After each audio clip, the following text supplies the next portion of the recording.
Rolling the pectorals is a great way to relieve tension and scar tissue that builds up from all of our forward movement and stresses in our exercise and daily life. To do this, we can lay the roller down in front of us on the mat.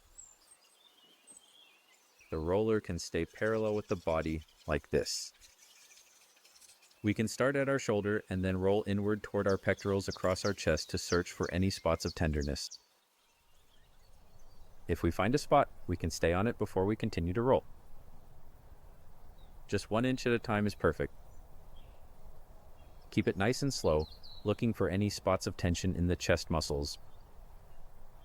Breathe with the rolling movement. As always, you can control the pressure that you put on the roller by using your hands or your knees on the ground to reduce intensity. You want to be able to breathe into the pressure so that the muscles can relax.